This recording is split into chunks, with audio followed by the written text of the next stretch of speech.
Hello friends, welcome to our YouTube channel.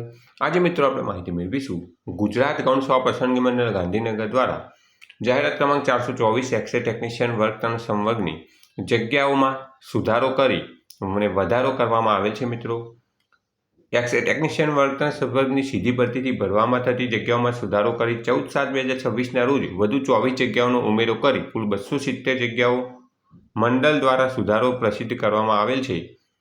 જેમાં હાલ આરોગ્ય અને પરિવાર કલ્યાણ વિભાગના નિયંત્રણ હેઠળની તબીબી શિક્ષણની કચેરી હસ્તકના સામૂહિક આરોગ્ય કેન્દ્ર સાથેની પેરામેડિકલ સંવર્ગની કુલ 11 જગ્યાઓ સીધી ભરતીથી ભરવા માટે માંગના પત્રક મળેલ, જે અનુસારે એક્સ-રે ટેકનિશિયન વર્ગ 3 સીધી ભરતીથી ભરવાની થતી જગ્યાઓમાં સુધારો કરવાનો થાય છે. તેથી 14/7/2024ના રોજ પ્રસિદ્ધ કરવામાં આવેલ ઉક્ત જાહેરાત પૃષ્ઠ 1 પર દર્શાવેલ એક્સ-રે ટેકનિશિયનની જગ્યામાં વધુ 11 જગ્યાઓનો ઉમેરો થઈ 281 જગ્યાઓ માટે ભરતી પ્રક્રિયા હાથ ધરવામાં આવનાર છે.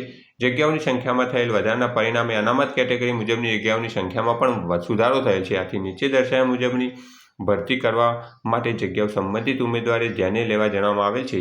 એક્સ-રે ટેકનિશિયન વર્ગ 3 પહેલા જગ્યાથી 257 પ્લસ 24 ટોટલ હવે 281 જગ્યાઓ પર નવી સરકારી ભરતી થવાની છે. મિત્રો, જગ્યામાં વધારો થવાના કારણે જે નવી 281 જગ્યા પર ભરતીને ધ્યાને લઈને ઉમેદવારે તૈયારી કરવી. Thanks for watching this video. Thanks and good bye.